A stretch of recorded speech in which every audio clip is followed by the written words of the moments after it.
अभी आपको लगता है तो आप जा सकते हैं, क्योंकि जब ऑपरेशन शुरू होता है फिर डॉक्टर की जिम्मेदारी नहीं, आप छेड़छाड़ करेंगे तो बैठे रहें। 15 मिनट चलेगा, 15 मिनट बात करें आपसे। बधाई के लोग खाना वाना नहीं खाएं क्या? 15 मिनट चलेगा,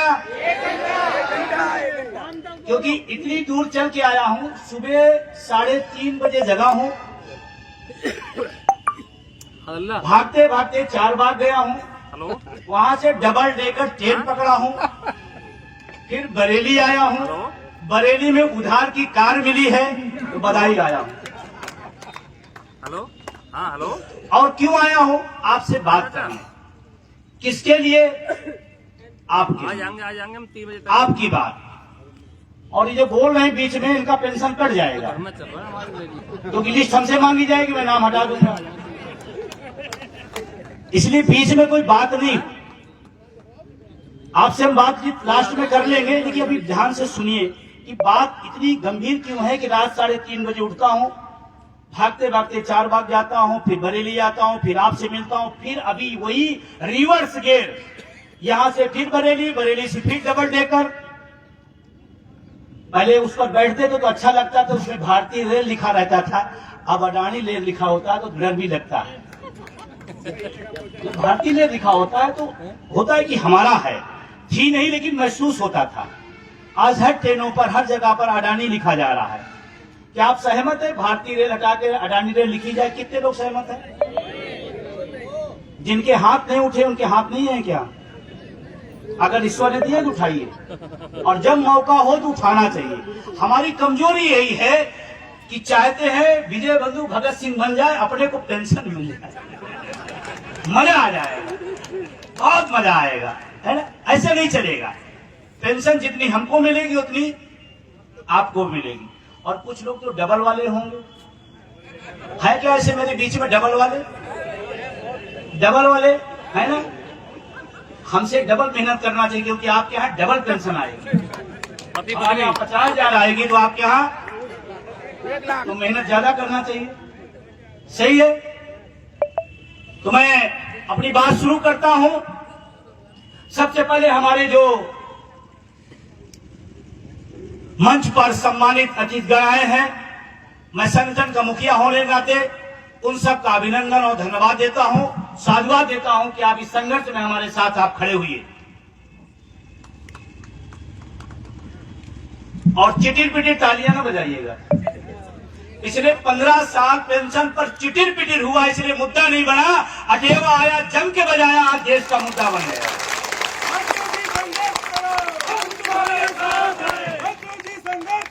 हम तुम्हारे साथ हैं। और मैं शुक्रिया अदा करना चाहता हूं, इस बदायूं के सरजमी से देश की सबसे बड़ी पंचायत में सिर्फ बदायूं की आवाज नहीं, पूरे देश के गरीबों, मुजरिमों और मजदूरों, छात्रों, नौजवानों की आवाज बने। माननीय पूर्व सांसद धर्मेंद्र यादव जी का, जिन्होंने हमारे संघर्ष में आकर के हमारा हौसला अफजाई किया है। छुटुर पुटुर तालियां नहीं होनी चाहिए। अगर आप चुटुर पुटुर करेंगे तो संसद में जाएंगे तो चुटुर पुटुर करेंगे, फिर आपको अच्छा नहीं लगेगा। आप चाहते हैं संसद में आपकी आवाज बुलंद हो, आपकी पेंशन की आवाज उठाई जाए, जल्दी से उठाई जाए। एक बार पूरी ताकत से आप स्वागत करिए धर्मेंद्र जी का।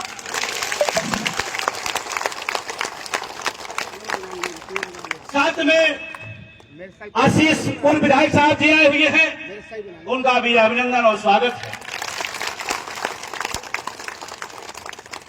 अटेवा वाले समझते हैं थोड़ा देर लगता है, अब समझ गए। हमारे बीच में बहुत ही नौजवान, बहुत ही तार्किक बात जिन्होंने रखा, संभल के विधायक ब्रजेश जी का, अरे सासवान के, मैं उनका भी अभिनंदन और धन्यवाद देता हूं। उन्होंने दो बहुत बड़ी बात कही। ध्यान रखना, नेताओं की बात मैं बहुत ध्यान से सुनता हूं और मैंने नोट किया है। आपके काम के लिए बहुत बड़ी बात बोली उन्होंने कि अपने राष्ट्रीय अध्यक्ष से हम बात करेंगे और सदन में मामला उठेगा, और हम कहते हैं उठे ना बल्कि सदन उठ जाए, ठीक है। दूसरा, उन्होंने जिगरा दिखाया हिम्मत दिखाया और उन्होंने कहा कि जब तक शिक्षकों कर्मचारियों की पेंशन नहीं मिलेगी हम भी पेंशन नहीं लेंगे। ये कोई छोटी बात नहीं है, बहुत बड़ी बात है और मुझे फख्र होता है अपने संगठन पर। एक समय हम लोग जब लोगों के पास ज्ञापन लेके जाते थे, आप सब जाते रहे होंगे, तो बहुत सारे माननीय ऐसे भी थे जो 2-2 घंटा हमारे शिक्षकों कर्मचारियों की इंतजार कराते थे और लेते समय ज्ञापन ऐसे मुंह बना के लेते थे जैसे लगता है हमने कोई अपराध कर दिया है।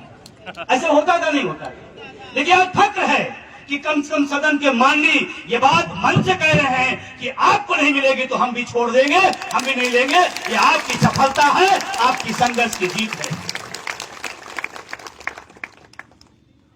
मैं उनका भी अभिनंदन और स्वागत करता हूं और हम आपसे कहना चाहते, बहुत खुली बात कहना चाहते हैं, हमारा मंच लगा है, हम इस पर समाजवादी पार्टी के लोग आए उनका भी स्वागत करूंगा, बहुजन समाज पार्टी के भी लोग आए उनका स्वागत करेंगे। अरे जो विपक्ष है उसका भी स्वागत है। अरे सत्ता वालों कहां बैठो, आप आओ, आपका भी स्वागत है।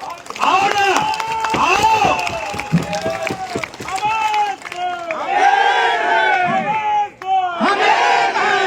दिल्ली की रैली में हमसे पत्रकारों ने पूछा, राहुल गांधी अखिलेश यादव आपके मंच पर आएंगे, आप क्या करेंगे?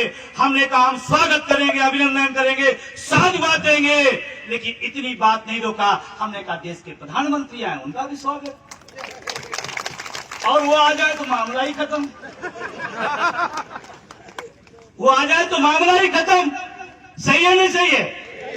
हम अपने मुद्दे के प्रति निहायत स्वार्थी व्यक्ति हैं। खुली बात, ये राष्ट्रीय अध्यक्ष एक संगठन का बोल रहा है, अपने मुद्दे के प्रति हम क्यों भाई, क्यों न रहे? लोग कहते हैं तो गलत बात आपने बोल दिया। एक पार्टी से एक विधायक को टिकट नहीं मिलता, दूसरी पार्टी जाने में देर नहीं लगती है और हमको राष्ट्रभक्ति की पाठ पढ़ाई जाती है। एमपी में गया, एक आदमी हमारे संगठन का था, कहा सर हमारी विचारधारा टकराहट हो रही है, जिसको आप कह रहे हो वोट देने को उसको नहीं दे सकते और जो पेंशन नहीं दे रहा हम उसके विचारधारा से जुड़े हुए हैं। हमने कहा ध्यान रखना इस बात को, चुनाव में नजर रखना अपने विधायक पर। मजे की बात, जब चुनाव घोषित हो सच पहले वो भागा तो उसने कहा बंधु जी आपने सही पाठ पढ़ाया था, अपना ख्याल रखो फिर दूसरे का ख्याल अपने आप आएगा। तैयार है? हमारे बीच में दो हमारे बहुत ही अदब के साथ मैं उनका तहे दिल शुक्रिया अदा करना चाहता हूं। ये लड़ाई क्यों जीतूंगा मैं आपसे क्लियर करना चाहता हूं। ये लड़ाई हम 110% जीतेंगे। हम तुम्हारे साथ हैं, संघर्ष करो, हम तुम्हारे साथ हैं। जज साहब आए हैं, बीडी नकीबी साहब, क्या जरूरत है? यहीं पर बदायूं में बहुत सारे एनपीएस के लोग हो, घरों में बैठे होंगे, ये तो जज रहे हैं, सम्मानित पद पर हैं, रिटायर हैं, पेंशन पा रहे हैं, फिर भी यहाँ क्यों बैठे हैं? क्योंकि इनको लगता है हमें मिल रही, हमारे छोटे भाइयों को भी मिलनी चाहिए। ये मैसेज है आपके लिए जो घरों में आज भी नौजवान होकर घरों में बैठे हैं। नकवी साहब ने कहा विजय बंधु आप नेक काम कर रहे हो, हम आपके साथ हरदम खड़े हैं और मुझे फख्र है कि ऐसे तमाम से लोगों का मुझे सलाह और मशविरा मिलता है, जिससे हौसले से मैं इस लड़ाई को आगे बढ़ाता हूं। उनका भी शुक्रिया और धन्यवाद देता हूं। हमारे साथ पूरी कदम तार करते हुए सांसद जी, मैं स्पेशली आपको कहूंगा, डीएन सिंह साहब दिल्ली से, इन्होंने कहा जब बधाई में कार्यक्रम में विजय बंधु तो मैं घर में क्यों बैठूं, मैं वहीं चलूंगा। एक सिर तो बढ़ेगा, एक सिर तो बढ़ेगा। ये भावना लिए हुए आपके बीच में डीएन सिंह जी है। पूरी दिल्ली की रामलीला में जो आपको व्यवस्था मिली थी, मैं फख्र के साथ कहता हूं, मैं जब दिल्ली में डीएम सिंह रहते हैं तो मैं फोन करता हूं, कैसा ये समस्या आ गई, एक शख्स कहता है विजय बंधु तुम चिंता न करा, मैं हूं, सब ठीक हो जाएगा। दिल्ली की सारी व्यवस्था देने का काम आपने किया था, रात दिन लग करके काम किया था। इनको क्या जरूरत है? एक भी काले बाल नहीं है, इनको क्या जरूरत है? और जिनके अभी पकने वाले हैं बिना पेंशन के, टेंशन में टेंशन में ऐसे तमाम को मैं सबका शुक्रिया अदा करता हूं। हमारे साथ नरेंद्र कुमार सिंचाई विभाग से चल के आए हुए हैं, श्रीवास्तव जी चल के आए हुए, प्रदेश के हमारे संदीप वर्मा जी, ये हमारे बरेली के मंडल पर्यवेक्षक है, इनकी मेहनत से आंदोलन यहाँ बरेली के अंदर जिला जिला खड़ा हुआ। हमने इनको टास्क दिया था कि बरेली बदायूं हमारा टीम कमजोर है, संजीव वर्मा जी आप लगिए, आप काम करिए। मुझे फक्र है ऐसा खिलाड़ी जहाँ कमजोर होता है उसको मजबूत कर देता है। एक बार संजीव वर्मा जी के लिए जोरदार तालियां। ऐसे तमाम हमारे साथी हैं, हमारे आयोजन समिति के लोग, चाहे अनिल जी हो, ओमवीर जी हो और रावेश जी हो, ये तमाम हमारे प्रजापति जी हो, पूरी अटेवा बदायूं की टीम को आयोजन समिति के लिए अब तक की सबसे शानदार तालियां उनके धन्यवाद ज्ञापन में होना चाहिए। एक बहुत बढ़िया प्रयास इनका रहा, पूरी टीम का बहुत शानदार प्रयास है। आप सब लोग इधर सामने, क्या कोई नहीं देगा। लड़ाई सामने सामने के सामने रही है, लड़ाई जब सामने सामने की है तो सामने रहिए, पीछे रहनी। सब लोग इधर आइए, आगे आइए। मैं सभी सब आयोजन समिति का भी धन्यवाद देना चाहता हूं। अब आपके मेन विषय पर मैं आता हूं, जिसके लिए मैं स्पेशली आपसे बात करने आया। दिल्ली की रैली में कितने लोग थे यहां से? अरे वाह भाई, बहुत बड़ी संख्या गई थी। दिल्ली की रैली में आप सब थे, आप सबका शुक्रिया। आपको कुर्सी मिली थी, पानी दे पाया, टेंट लगवा पाया, नहीं कर पाया, मैं उसके लिए क्षमा चाहता हूं।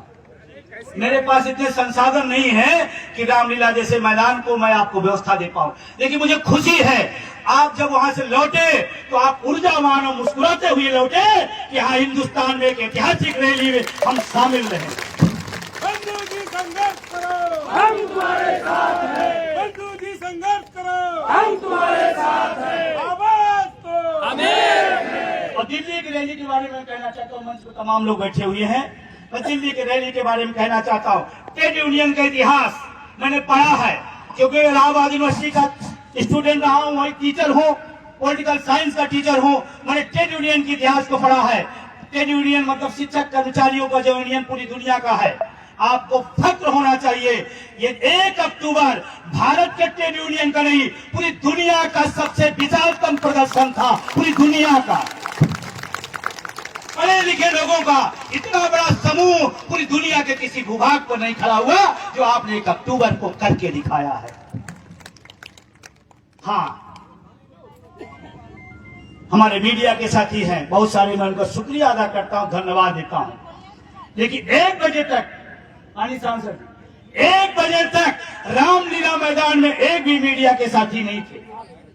1 बजे जब मैंने कहा इस देश की मीडिया कहां जा रही है, एक गली में कुत्ता गिर जाता है, ब्रेकिंग न्यूज होती है, 2 पैर उठाया है, पूंछ उड़ा रहा है, संवाददाता हमारा पहुंच गया है, कुत्ता बाहर निकलने वाला है, ऐसी ब्रेकिंग न्यूज दिखाने वालों लाखों लाख इधर है, आप कहां हो? ये बात मैंने रामलीला मैदान से बोली। उसके बाद फिर मेरे पास फोन आने लगे, सर मैं इधर हूं, अभी ड्राइंग रूम से निकल रहा हूं। तब तक पूरी दुनिया के अंदर आपकी रैली चली गई थी, क्योंकि जो यूट्यूबर थे, चाहे वो रवीश कुमार जी हो, चाहे अजीत अंजुम जी हो, अभिषेक शर्मा जी हो, चाहे उर्मिलेश जी हो, ये तमाम सारे वो हमारे यूट्यूबर जो सोशल मीडिया के साथी थे, वो आपकी रैली को पूरी दुनिया के अंदर दिखा दिए थे। मैं शुक्रिया अदा करना चाहता हूँ। जब मैं रवीश जी का नाम लेता हूं तो बहुत लोग नाराज हो जाते हैं। याद रखना, जिनके आप दीवाने हैं वो आपको पूछते भी नहीं। सही है, सही है। अरे जो हमारे मुद्दे की बात करेगा, हम उसकी बात करने में क्या गुरेज है? कोई गुरेज है? कोई गुरेज नहीं। उस ऐतिहासिक रैली का असर क्या पड़ा? 10 साल से पिछले जो तानाशाह केंद्र की सरकार है, पहली बार उसका रात की नींद उड़ी और उसने कहा ये तो गजब हो गया। और जानते हैं, आपको नहीं पता हो क्या क्या किया गया? रामलीला मैदान में पानी भरा गया, बहुत लोग उसी पानी में खड़े थे, नहीं खड़े थे, पानी भर दिया गया रामलीला मैदान में, और टेंट नहीं लगाने दिया।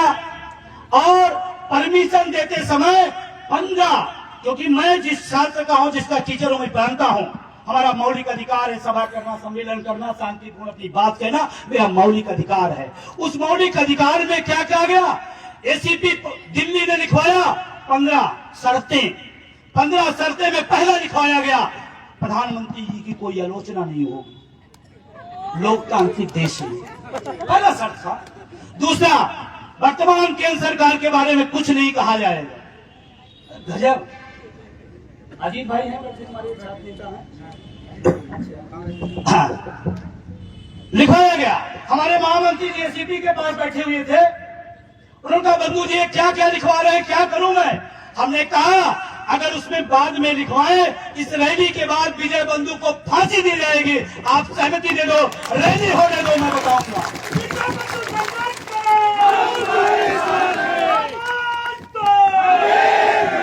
15 शर्तों के साथ 28 तारीख को 4 बजे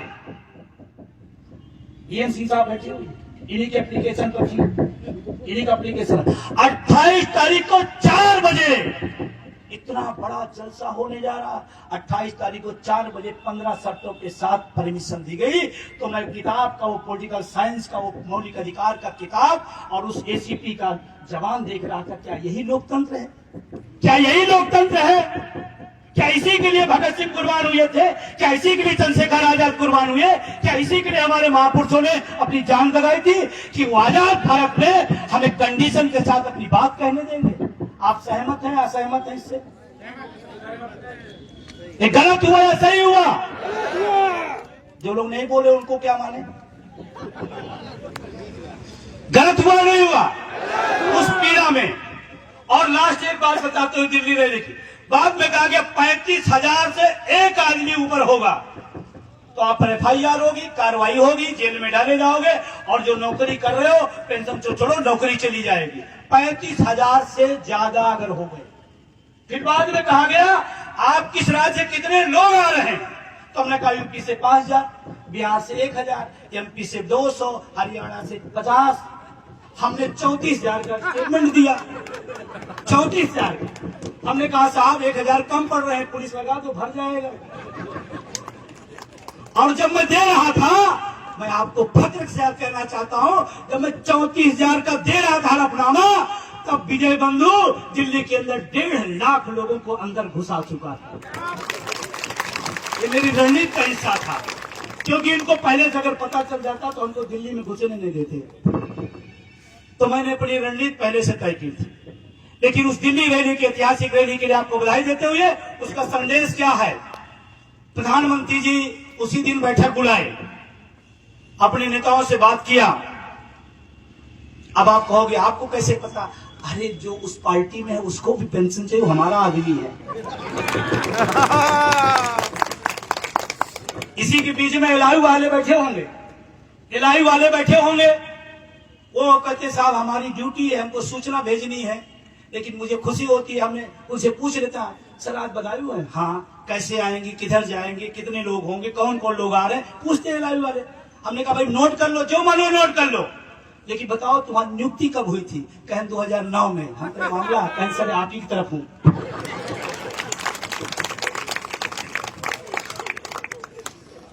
सरकार के पूरे तंत्र को अगर किसी आंदोलन ने डैमेज किया है तो इस पेंशन आंदोलन ने डैमेज किया। बंधु जी संघर्ष करो, हम तुम्हारे साथ हैं। बंधु जी संघर्ष करो, हम तुम्हारे साथ हैं। अब उस ऐतिहासिक रैली की बात, हम जिस मुद्दे के लिए आए हैं, पेंशन। क्या चाहिए? पेंशन। बोलो भाई।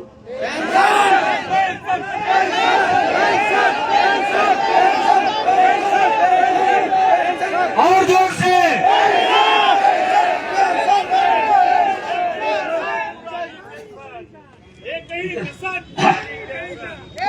और ध्यान रखना, अभी तक हमने राज्यों में लागू नहीं कराया था, तब तक इसकी औकात नहीं लोगों को पता थी। हिमाचल में 1770 पाने वाला 18 में रिटायर हुआ। जब वहां हिमाचल में पेंशन लागू हुई 36,850 रुपए के घर में आई। हमारे सिपाही खड़े थे, ऐसा पेंशन चाहिए। और इसीलिए मैं कहता हूं तमाम पुलिस वाले हमारे साथ खड़े होते हैं, और हम जब इनसे कहते हैं कि मुझे सड़क पर जाने दो, तो सरकार कहती है इनको रोको, मैदान में बाहर ना आने दो। पुलिस वाला कहता है हमारी भी लड़ाई थोड़ा और चलो, कोई बात नहीं। और इसीलिए हम नारा लगाते हैं ये अंदर की बात है, पुलिस हमारे, ये अंदर की बात है। और इसलिए मैं कहता हूं हम तो होली दिवाली अपने घर मनाते हैं। एक पुलिस के सिपाही पूरी जिंदगी नौकरी में होली दिवाली अपने घर में नहीं मनाते। अरे हम ऐसी व्यवस्था करना चाहते हैं, बुढ़ापे में कम से कम अपने माँ बाप अपने बेटे के साथ होली दिवाली मनाइए पुरानी पेंशन के साथ। तो 1770 जब पाया माननीय विधायक जी, 1770 जब पाया और उसके बाद जब ओपीएस में आ गया 36,850, तो उसने हमको फोन किया, कहा विजय बंधु लोग बताते हैं भगवान है, हमने देखा नहीं था, मानता था, लेकिन आज पहली बार अकेवा और एनएमओपीएस के लोगों को मुझे भगवान के रूप में दिखाई पड़े। मेरे घर में 36,000 रुपए।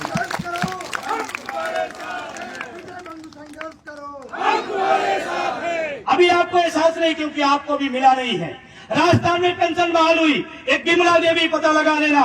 पेंशन बहाल होने के बाद मेरे पास फोन आता है, सर मैं राजस्थान से बिमला देवी बोल रही हूँ, विजय बंधु बोल रहे हैं। हम कहे बोल रहे हैं सर, आपसे एक काम था। हम कहे तो तुम्हारी पेंशन बहाल हो गई, किस काम का?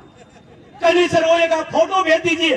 एक फोटो भेज दी। हमने कहा अब तो बैनर भी नहीं बनना है, झंडा भी नहीं लगना है, अब पंपलेट भी नहीं छपना, फोटो किस बात? कहा नहीं सर, मेरे घर में 32,000 रुपए आई है, एक ऊपर आपकी फोटो लगा के अपने बच्चों को बताऊंगा ये सत्य है, जिसकी वजह से 32,000 रुपए मेरे घर आए।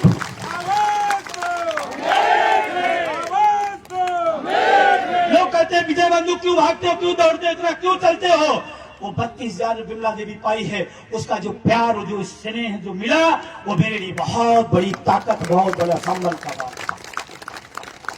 लेकिन थोड़ी सी नजीर में दिखाऊंगा जरूर। मैं कागजों में बात करता हूं, सिर्फ बात ही नहीं।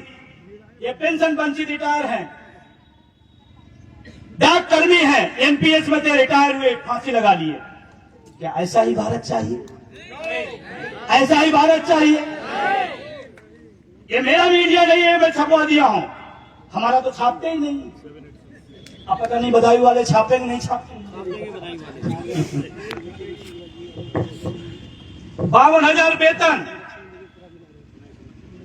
1990 रुपए पेंशन। 52,000 वेतन, 1990 रुपए पेंशन, ये है एनपीएस। यही चाहिए आपको? 13 साल नौकरी, वेतन 80,000, पेंशन शून्य। 80,000 मार्च में जब रिटायर हुए होंगे तो वेतन 80,000 लिए, अप्रैल में उनके घर में 0। आदमी आत्महत्या नहीं करेगा तो क्या करेगा? सोच के देखो ये लड़ाई कितनी जरूरी है, ये लड़ाई कितनी अहम है। अरे लड़ाई किसकी है? आपकी है, आपको लड़ना पड़ेगा। ऐसे तमाम सारे उदाहरण हैं, हजारों देश भर में उदाहरण हैं। और एक खबर जो भी मैं बताई है, मैंने अपनी नहीं बताई। चिंताराम की चिंता हुई दूर, चिंताराम की चिंता हुई दूर, अब आई 36,850 रुपए। आप भी चाहते हैं कि आपको भी पेंशन आए? चाहते हैं? जो हाथ नहीं उठाएंगे उनका कट जाएगा। हाँ, होशियार आदमी दोनों उठाए। ये लड़ाई वाजिब है या नहीं है? लड़ना चाहिए कि नहीं लड़ना चाहिए?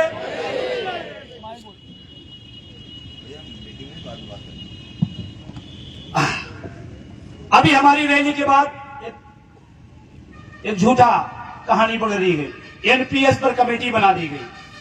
कमेटी एनपीएस में करेगी व्यवहारिक काम, मतलब जो 14% थे वो 16 दे देंगे, हो गया व्यवहारिक। और 16% कौन ले जाएगा? डरते क्यों यार, जोर से बोलो। अच्छा, हमारे यहाँ क्या ईडी आएगी तो क्या मिलेगा? 2 किलो आटा, 4 किलो राशन और क्या दिक्कत?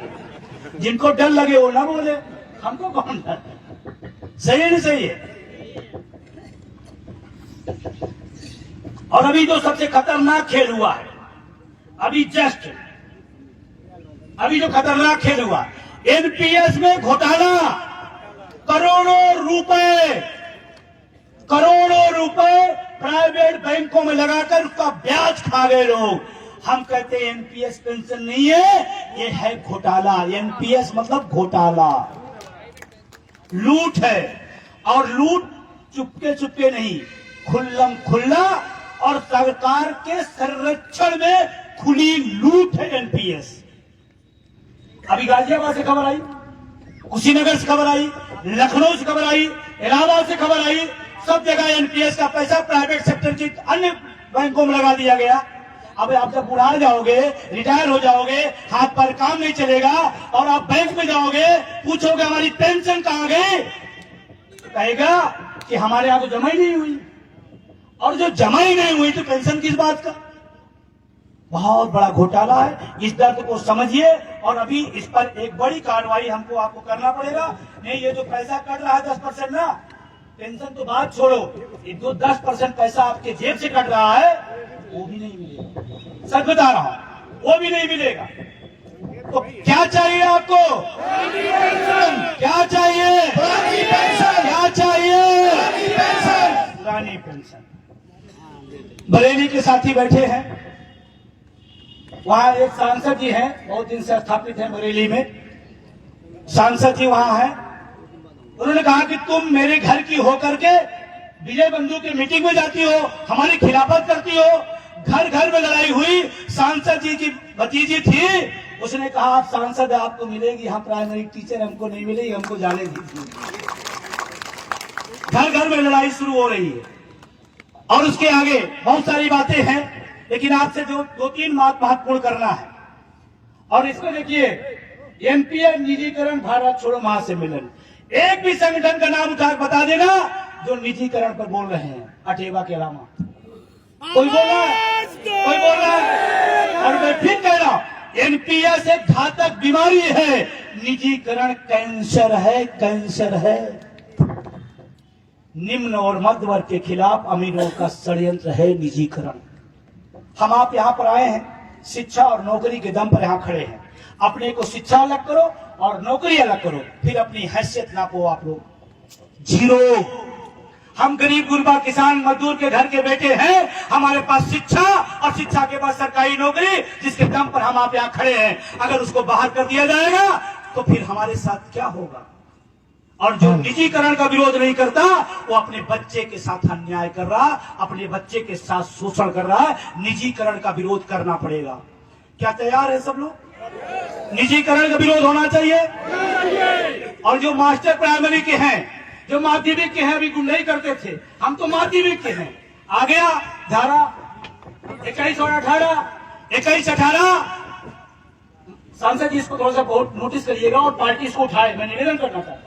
धारा 21 और 18 पूरा का पूरा चयन बोर्ड जो नेताजी बनाया करते थे, जब मैं इलाहाबाद में हुआ करता था, जहां हजारों लाखों लोग अपना भविष्य तय करते थे, हम लोग उसी चयन बोर्ड से निकल के आए हुए हैं। उस चयन बोर्ड की महत्ता को खत्म करके एक पूरा निकाय बना दिया गया जिसका कोई काम नहीं होगा, और धारा 21 और 18 प्रबंधक के हाथों में दे दिया गया। तो प्रबंधक आपको बुलाएगा, 16वीं सदी में ले जाएगा। कितनी तनख्वाह गुरुजी है? 80,000, आधा घर पहुंचाया जाया करो। ऐसा होने जा रहा है। यही है निजीकरण। इसको हम तो कहते हैं समाजवादी पार्टी को बहुत तेजी से लड़ना चाहिए। 1 लाख लगभग माध्यमिक के लोग हैं जो चिंतित हैं, इस पर बहुत ताकत के साथ सबको लड़ना चाहिए। और जिस दिन अगर हो गया तो आपकी जो आजादी है, आपका जो स्वतंत्रता है, वो सब खत्म हो जाएगा। अरे ऐसे बेसिक हो, विभाग हो, सब जगह निजीकरण का स्वरूप अलग अलग तरीके से डाला जा रहा है। और इसीलिए अटेवा पुरजोर तरीके से निजीकरण का विरोध करता है। और यहां होते होते भी सांसद जी बोले अग्निवीर। अगर कल्पना करो सेना अग्निवीर हो सकती है तो शिक्षक वीर क्यों नहीं हो सकते? सफाई कर्मचारी वीर क्यों नहीं होंगे? सिंचाई वीर क्यों नहीं होंगे? सफाई वीर क्यों नहीं होंगे? डॉक्टर वीर होंगे। सोच के देखो किधर जा रहे हैं। अगर सेना हो सकती है तो कोई नहीं बच सकता। इनकी नीति है, क्योंकि 2016 में मैं गया था गुजरात मॉडल समझने, तो मैंने वहां पर एक ट्रैफिक पुलिस से पूछा आप सरकारी हो कि प्राइवेट? ट्रैफिक पुलिस वाला कह रहा है ये सरकारी क्या होता है? कहता 6 घंटे काम करता हूं, 6,000 रुपए मिलता। हम कहे अहमदाबाद जैसे शहर में 6,000 में काम कैसे चलता है? उन्होंने कहा नहीं, ITI की और इलेक्ट्रॉनिक की दुकान बैठता हूँ, 6,000 वहां पाता हूँ। मेरी पत्नी 2 स्कूलों में खाना बनाती है, 18-20,000 रुपए मिल जाता है। ये बात कहते समय वो चिंता में नहीं था, क्योंकि वो सेट हो गया था निजीकरण के भाव में। काफी देर बात होने के बाद उसने कहा आप कहां से आए हैं? हमने कहा लखनऊ से। ये बात 16 की है। कहा भाई सब चिंता न करिए, मेरा भाई दिल्ली गया है, यही पूरे देश में लागू होगा। विजय बंधु संघर्ष करो, बोलने की बात। विजय बंधु संघर्ष करो, अभी तो ये लड़ाई है। ये गुजरात का जो गुजरात मॉडल है नौकरियों को, मैंने उसको देखा अपनी आंखों से। विश्वास न करना, चले जाना। हमारे यहाँ जो शिक्षा मित्र है, जिसको एक सरकार ने पूर्ण रूप से शिक्षक बना दिया, एक अगली सरकार, ऐसी पूरी दुनिया में सरकार नहीं है जो देने के अलावा छीनने का काम किया हो। पहली सरकार एक शिक्षक को लाकर फिर वही खड़ा कर दिया। और वहां जो शिक्षा मित्र की तरफ है, उनका नाम है बाल गुरु, गुजरात में बाल गुरु। जो विश्व गुरु बनाएगा उसका वेतन 2500 रुपये, 2500। ये गुजरात मॉडल है, आप पर भी आ रहा है और आएगा, आएगा। तो क्या निजीकरण का विरोध होना चाहिए? हमें शिक्षक कर्मचारी के अकेले लड़ाई नहीं रही, घर घर जाओ, सबको समझाओ। जो नौजवान नौकरियों की है उससे कहो अठेवा आपकी लड़ाई लड़ा है। जो किसान है, मजदूर है, ये सबको बताना पड़ेगा, तब ये लड़ाई हम जीतेंगे। और यहाँ तमाम लोग हमारे बीच में, खाना बनाने वाले हमारे आंगनवाड़ी हैं, तमाम सारे रसोइया हैं, तमाम सारे ऐसे लोग आए हुए हैं जिस उम्मीद में अठेवा के साथ जुड़ना चाहते हैं कि हमारी भी लड़ाई लड़ेंगे। ये निजीकरण की लड़ाई घर घर की लड़ाई हो गई। और इसीलिए टीचर होने नाते एक होमवर्क भी दूंगा। होमवर्क न दे तो टीचर कैसा? क्या क्या होमवर्क है? बंधु जी संघर्ष करो, आपके लिए बंधु जी संघर्ष करो, हम तुम्हारे साथ। पुरानी पेंशन और निजीकरण के लिए आपको क्या काम करना है? आपसे 2 काम मैं कह रहा हूं, आज से लग जाइए। 5 आदमी को रोज कन्विंस करना है, 3 को फोन करना, 2 से मिलना है। रोज 5 आदमी को फोन करना है, समझाना है खतरनाक नीतियां निजीकरण का, समझाना एनपीएस का जो चोट है, अपने लोगों को आप बताओ और समझाओ। 5 लोगों को रोज कर सकते हैं, 5 लोगों को 2 से मिलना है और 3 को फोन करना। इतना अगर आप नहीं करें तो बिना खाना खाए आपको सोना नहीं। 5 लोग अगर आप रोज करना शुरू कर दो, आने वाले समय में सबसे ज्यादा ताकत कहां होगी जानते हैं? ऐसे पढ़े लिखे लोगों के बीच में बैठे होंगे। 5 लोग कर सकते हैं। और सांसद जी को मैं बताना चाहता हूं, एक मैंने फार्मूला निकाला है, कई जगह मैंने लगाया है, vote for OPS, vote for OPS. किसानों का आंदोलन मैंने देखा, उनका संघर्ष अच्छा था, उनका जो जज्बा सब शानदार था, लेकिन उनका जो लास्ट हुआ वो अच्छा नहीं जानता मैं।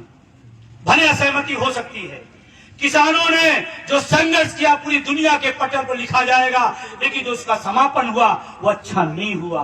क्यों नहीं हुआ? क्योंकि सरकार के धोखे में घर लौट गए और उसके बाद वोट का प्रयोग नहीं किए। गलत तो नहीं हुआ? वोट का प्रयोग नहीं किए।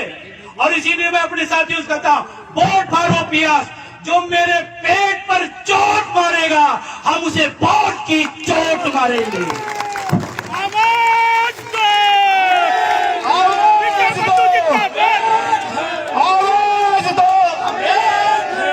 जो हमारी बात नहीं करेगा, हम पढ़े लिखे बुद्धिजीवी हैं, हम क्या करेंगे? हम उसकी भी बात, जो हमारी बात नहीं करेगा। क्यों भाई, आप लोग कुछ लोग चुप हैं? पार्टी का मामला है क्या? हमारी जो बात नहीं करेगा, हम उसकी बात नहीं करेंगे। तो हमारे पेट पर चोट मारेगा, हम उसे।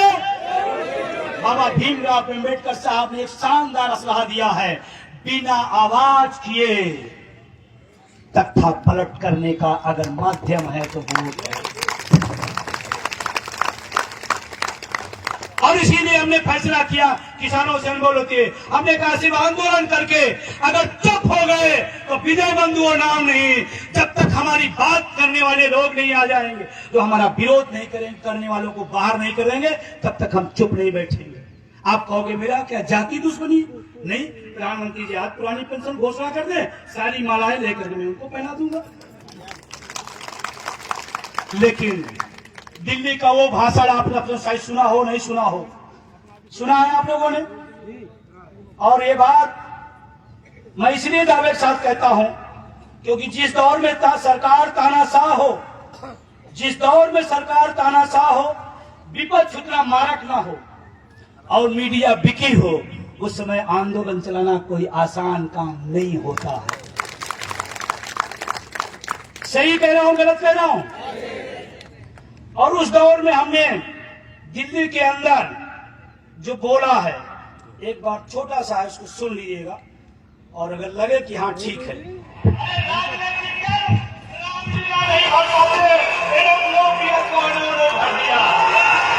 एनपीएस निजीकरण भारत छोड़ो।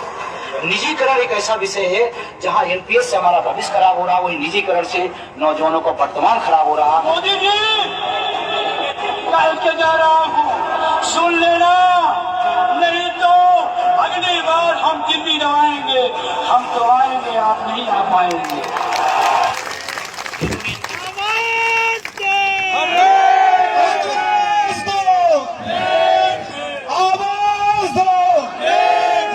ये बात हमने कह के आया था, और मैं कोई राजनेता, सांसद, विधायक नहीं हूँ, कर्मचारी हूँ। लोग आश्चर्य कर रहे हैं, भाजपा के लोग। एक कर्मचारी होकर के सीधे प्रधानमंत्री को चुनौती देता है। मैं कहता हूँ फट से चुनौती देता हूँ, संविधान मुझे राइट देता है, बाबा साहब मुझे अधिकार देते हैं।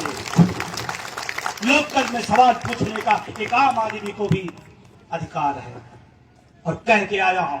इसीलिए घूम घूम पूरे देश में कह रहा हूँ, वोट फाड़, वोट फाड़, वही सलूशन है, वही अंतिम अंजाम है। अगर हमारी चोट देने वाला फिर बना लेगा तो कहेगा सही है। और मैं आपसे कहना चाह रहा हूं, मुझे इस बात का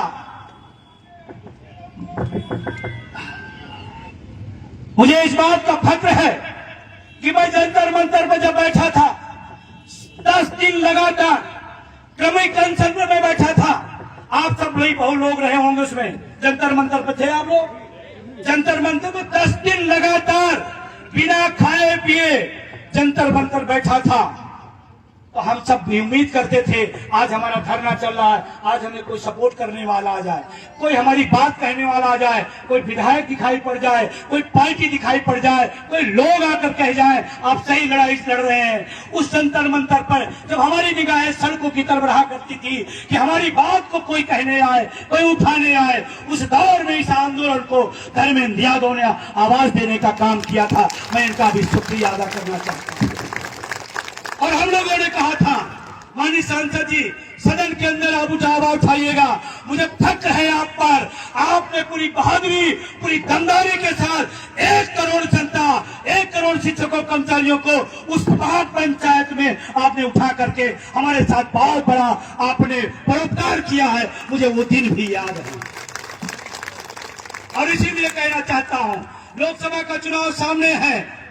लोग कहते हैं विजय बंधु शिक्षकों, कर्मचारियों का राजनीतिकरण कर रहे हैं। अरे मुझे पता चल गया है, बिना राजनीति के किसी समस्या का हल नहीं होता है।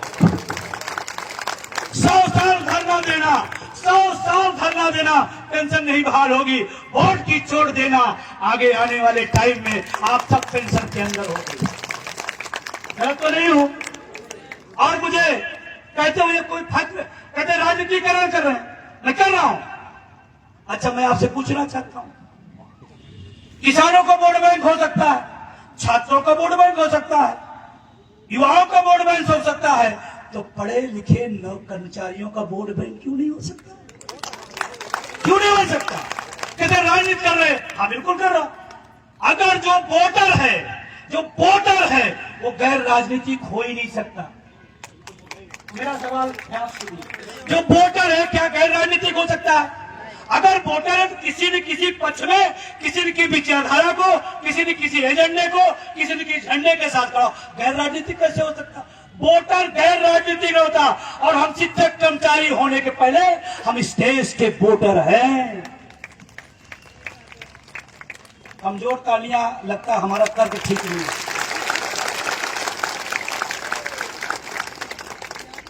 हम गैर राजनीतिक हो ही नहीं सकते। और मैं आपको बता दूं, मैं इसी बदायूं की भूमि से बताना चाहता हूं, 20 जनवरी 22 का वो दिन, ये मुद्दा मुर्दा हो गया था। अटेवा ने इसको खड़ा किया, बड़ा किया, इसको मुद्दा बना दिया। लेकिन 20 जनवरी 22 को प्रेस कॉन्फ्रेंस अखिलेश यादव जी के साथ हुआ, ये देश का राजनीतिक मुद्दा बन गया। मैं माननीय अखिलेश जी को भी धन्यवाद देना चाहता हूं कि हमारी बात उन्होंने सुना, हमारी बात समझा। कई राउंड में हम लोग बैठे और हमने हर तर्क दिया, हर पक्ष दिया कि ये मामला है, ऐसे मामला है, तो उन्होंने सहमति जताई और उन्होंने कहा कि हमारी पार्टी घोषणा पत्र में आएगा। और मुझे फक्र है उसी के बाद यहाँ की चिंगारी राजस्थान पहुंची। ये वोट, ये जो पोस्टल बैलेट का आपने वोट डाला ना, ये पोस्टल बैलेट का वोट डाला, इसका असर गया और राजस्थान में पेंशन बहाल हुई। फिर सिलसिला हुआ, छत्तीसगढ़ हुआ, फिर झारखंड हुआ, फिर हिमाचल हुआ और लगातार ये क्रम जारी है। मैं तो शुक्रिया अखिलेश जी कहना चाहता हूँ कि राजनीतिक मुद्दा तो आपने बनाया। अच्छा, राजनीतिक मुद्दा बन जाए और हल हो जाए तो क्या बुराई है भाई? कोई बुराई है क्या? ध्यान रखना, अपना बुढ़ापा संवर जाए, इधर से उधर से, इनसे उनसे, मुझसे मतलब नहीं है। मुझे चाहिए pension, pension, pension, pension, pension, pension, pension. बात समझ में आ रही है? अब ध्यान रखना, रैली तो हमने दिखा दिया, अभी 5 राज्यों के परिणाम आने वाले हैं और कह के जा रहा हूं, कर्नाटक की तरह जो सरकार हमारी नहीं सुनी है, सब कुछ अच्छा रहा तो कहीं नहीं है।